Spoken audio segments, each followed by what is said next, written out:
So we just have to stop there. We are doing a separate recording for each surah now. So we're doing multiple surah in a session. So we just thought we'll let you guys know. So just there might be like a small pause in between when we're finishing a surah and we'll start again.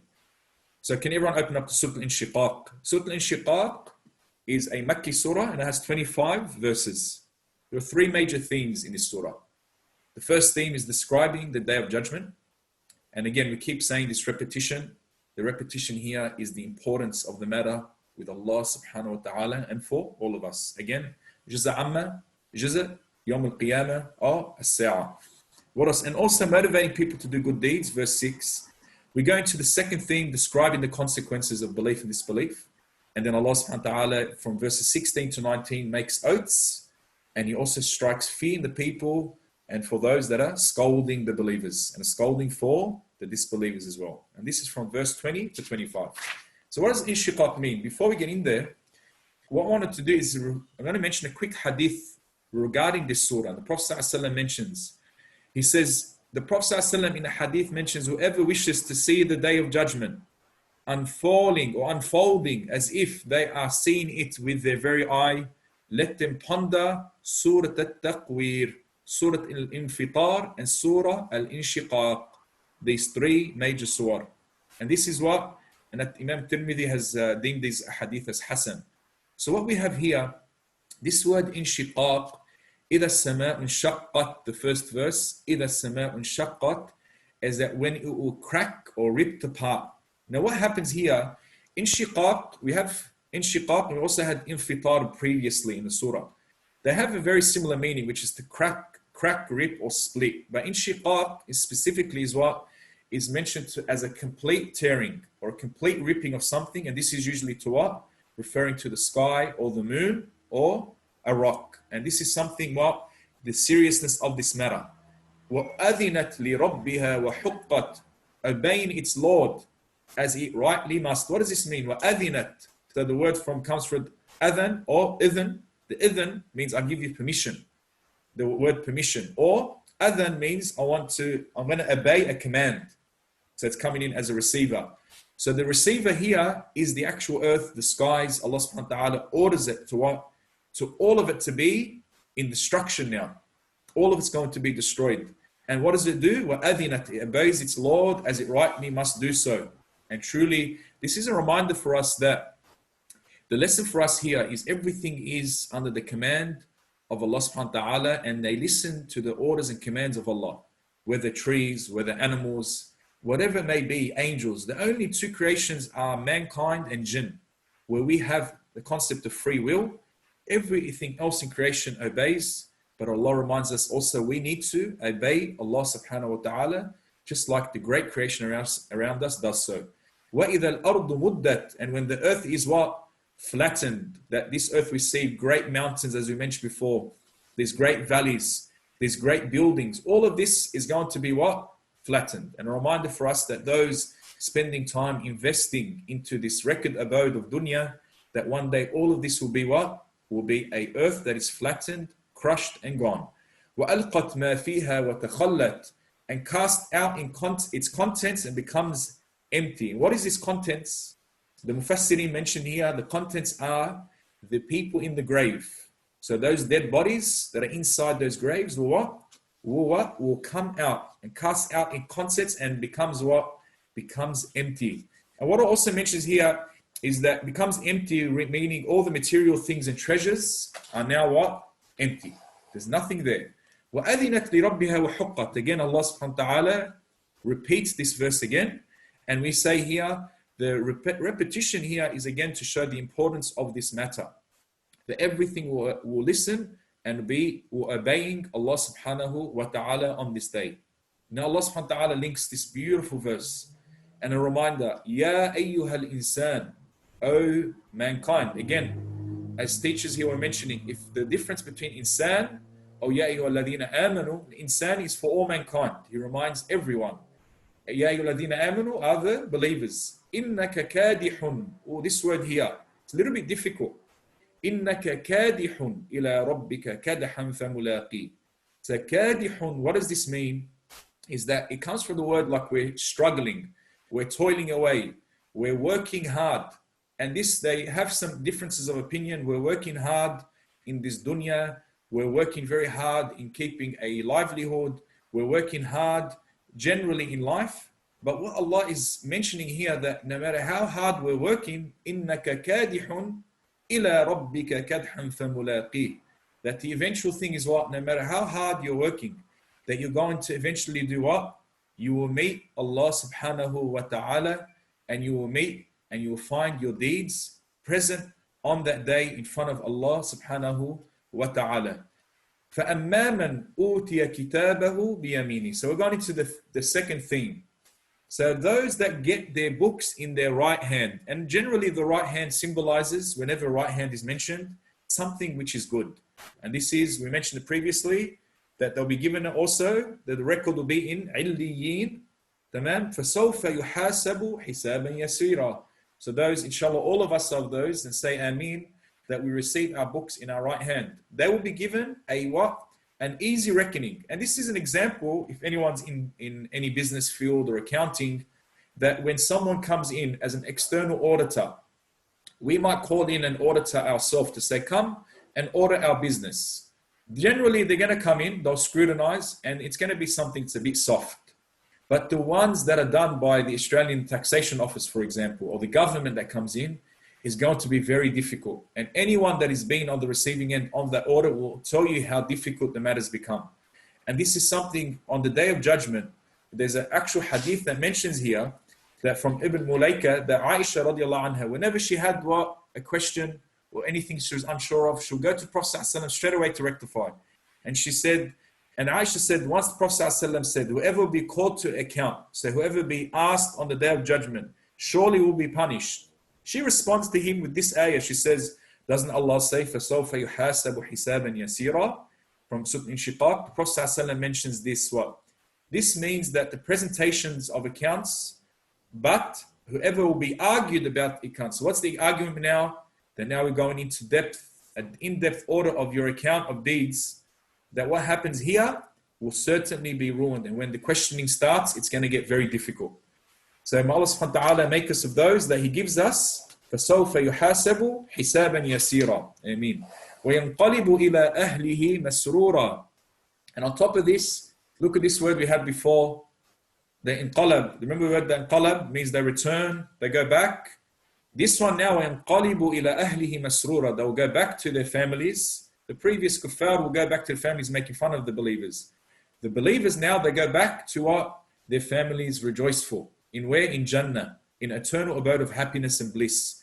وَأَمَّا مَنْ أُوتِيَ. Now the distinction happens. Where is it now? We have to distinguish between a believer and a disbeliever. وَأَمَّا مَنْ أُوتِيَ كِتَابَهُ وَرَاءَ ظَهْرِهِ. Okay. So now who gives, they're given their deeds behind their back. But what we have in Surah where, we have another surah that mentions that they're going to get their books in their left hand. How do we reconcile? The person gets his book of deeds in his left hand. If it's in his left hand, it's a bad start. When he gets his book in his left hand, he knows what's coming. So what does he do? The Mufassirin mentioned some opinions. That he puts his the book behind his back to hide this book. And so it's in his left and in behind his back. And this is how we reconcile this verse here. And on top of this, they also mention that the angels also forced this book to be tied behind his back through his left hand. فَسَوْفَ يَدْعُو ثُبُورًا. فَسَوْفَ يَدْعُو ثُبُورًا. So thubur means destruction. So what's going to be doing that? So when he sees that book in his left hand and he's trying to hide it behind his back, he's going to be crying out for what? He's crying out for destruction because he knows what is coming to him on this day. وَيَصْلَى سَعِيرًا. This came before. We mentioned yasla or yasil. So yasla, he enters and he burns. Where?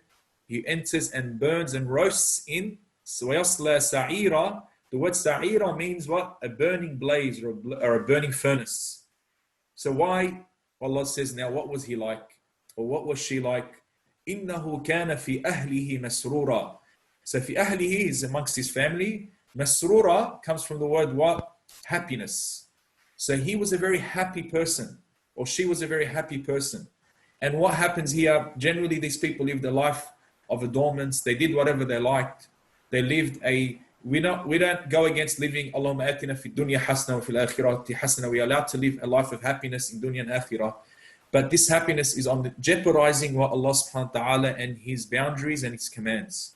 So they will defraud people, they'll take advantage of others on the expense of others. So they're in their mansions and their beautiful homes, but the money that they've brought forward was from a criminal matter or taking advantage of others. And we start to see, we look at, wow, they're in their helicopters, in their homes, in their mansions. But the essence, if they've done this through haram, what is going to be happening here?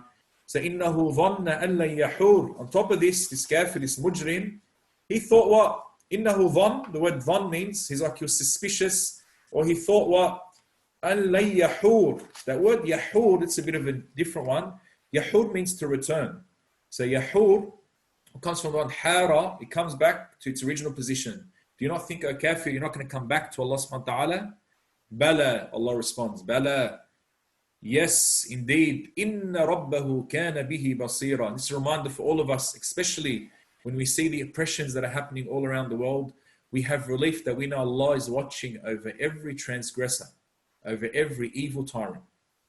Now we go into the third theme, and Allah subhanahu wa ta'ala now starts to make a qasam. We know a qasam is to draw the attention of the listener or the reader to what is coming next.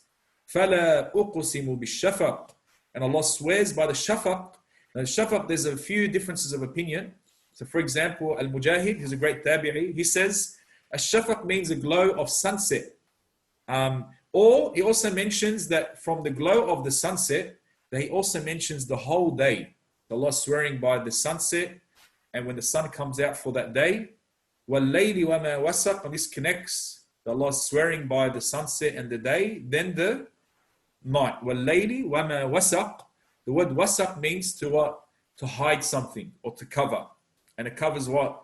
It covers a lot of the uyub. It covers the sun itself in a way where we don't see sun. We have a bit of relief. This cover has a lot of rahmah at night. وَالْقَمَرِ إِذَا اتَّسَقْ. And also the qamar, we all know, is the moon. وَالْقَمَرِ إِذَا اتَّسَقْ. Tasaq means something that is full. Wasaqa. That's something that is full or attains fullness. And this is Allah swearing by the full moon. And we've all seen a beautiful full moon night. And Ustadh Itaoui would have mentioned that in Shamaa'il about the mentioning of the Prophet ﷺ's face as if it was better than the al-Badri. So al-Badri is like a full moon. And this is what they used to mention, the Arab at the time. لَتَرْكَبُنَّ طَبَقًا عَنْ طَبَقٍ. And this is beautiful. And Allah says, on top of this, you will surely be going stage by stage or progressing stage by stage. What does this mean? Before creation, we didn't exist. Then through mum and dad, a consummation has occurred. Then there is a journey within the womb. Then from that womb, coming out as a child, there's birth. Then there's weaning. Then there's crawling. Then there's walking. Then there's talking. Then there's running. Then there's learning as a child, going through school, going through puberty, adulthood, going through university, learning.